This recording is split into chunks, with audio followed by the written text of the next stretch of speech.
বহুত শিক্ষিত সুবিধা বহুত। তারপরে আর এক মসজিদে গেলাম, ওটা সেরে আর একটা গেলাম, সেখানে এই বহু সায়েন্সের টিচার আছে, বিএসসি এমএসসি আছে, ফিজিক্স কেমিস্ট্রি স্যাররা আছে, আজকে এখন আবার ইংলিশ।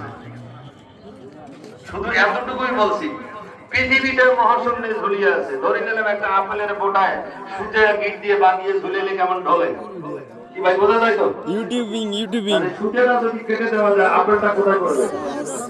মাটির তলানিতে পড়বে তো নাকি? তাহলে সূর্যটা পৃথিবীতে সূর্যের সাথে ওই রকম সুতে দিয়ে বাঁধা আছে, আকর্ষণে আছে। এই সুতেটা যদি কাটি দেওয়া যায়, পৃথিবীতে পড়বে কোথায়? জি, ওদের মাথা ঠিক আছে? যারা যুবক বুঝছে ওরা কিন্তু হাসতেছে, কারণ পৃথিবীটা আছে মহাশূন্যের মধ্যে। পৃথিবীটা ডাইনে বামে সামনে পিছনে, মানে এখান থেকে ফুটে শুরু করেন, যদি বোরিং করেন, বোরিং করতে করতে করতে আমেরিকার মধ্যে যা কাকের মাথা বেড়াই কোথায় কথা পায় না। এখন হুজুরকে যদি বলি হুজুর উপর কোনটা, কথা পায় কোনটা দেখে দিবে,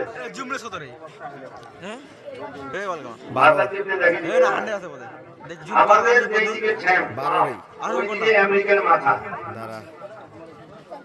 আমেরিকার মাথা